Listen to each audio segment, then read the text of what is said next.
करते हो, मेरा देव अधिदेव महादेव उतनी कृपा आप पर जरूर करता है। और एक बात अपने भीतर उतार कर रखना, अभी तक जो कथा हो रही थी वो पंडाल में हो रही थी और आप पंडाल से अपने घर जा रहे थे। पहली कथा है जो तारा बाबा की कुटिया में अर्थात संत के घर में हो रही है। तो अब की बार विदाई भी जरा जोरदार होगी, तुम चिंता ना करो। दो का घर है, एक तारकेश्वर महादेव जी बैठे हैं, केवल एक शंकर भगवान का स्थान ऐसा होता है जिसको मंदिर नहीं कहा जाता, जिसको शिवालय कहा जाता है कि वो शिवालय है। जहां शंकर भगवान का शिवलिंग होता है, भले मंदिर जैसी आकृति हो, भले मंदिर जैसा बना हो, पर शंकर भगवान के मंदिर को शंकर भगवान का मंदिर नहीं कहते, शिव जी के मंदिर को शिव मंदिर नहीं कहते, शंकर के मंदिर को शिवालय कहते हैं।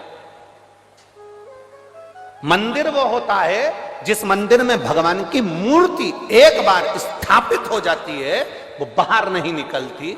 शिवालय एक ऐसा होता है जिसके बाहर नंदी बैठा होता है।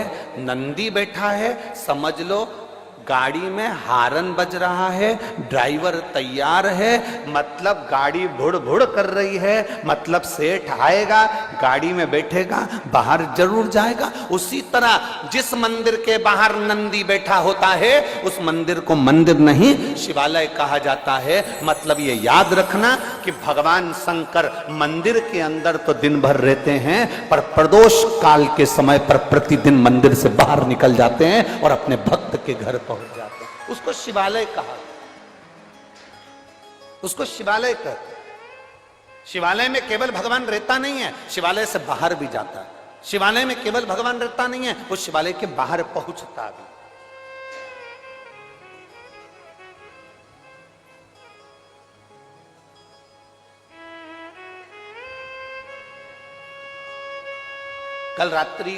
कल जब हम दिल्ली से यहाँ आ रहे थे गोपाल जी चार्टर्ड द्वारा, तो आप जो चार्टर्ड प्लेन भेजे थे उसका जो एक साथ में कोई भैया थे वो साथ में आए थे यहाँ तक छोड़ने के लिए, तो वो हमसे प्रश्न करे। अब हम उनका स्मरण नाम तो नहीं जानते, परंतु वो हमारे साथ बैठ कर आए थे, आपके स्मरण में होगा वो। तो उन्होंने एक प्रश्न किया कि आप शिव कथा करते हैं, तारा बाबा जी की कुटिया में आप कथा करने के लिए हरियाणा जा रहे हैं, सिरसा।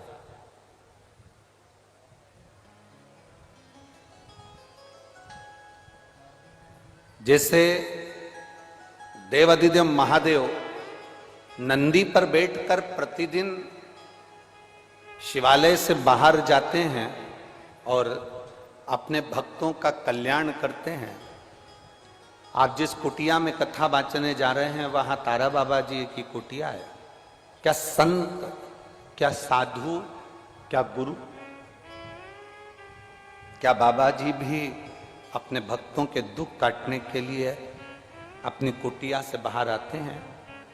हमने उस बालक को एक ही बात कही, बच्चा थोड़ा थोड़ा सा रोता है ना, तो मां कभी भी अपना काम छोड़कर नहीं जाती है, क्योंकि मां को मालूम है इसकी आदत है भिन्न भिन्न करने की। काय को जाएगी, वे करता रे, माँ कपड़ा धोती रहे, वे करता रहे, माँ रोटी बनाती रहे, वे करता रहे, माँ अपना काम करती रहे, उसके पास नहीं जाती। पर बच्चा एकदम चीख के रो दे, एकदम चीखा और रो दिया, अब माँ कपड़ा छोड़ के जाएगी कि नहीं जाएगी? अरे बोलो तो सिरसा की जीजियों,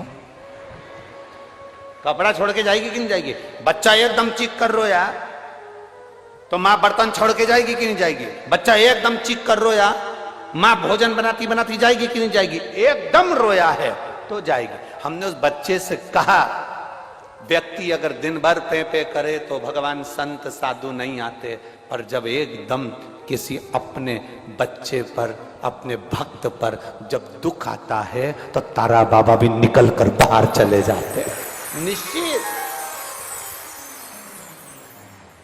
संत, सन्यासी, तपस्वी, साधक, उपासक, माता पिता, गुरु और परमात्मा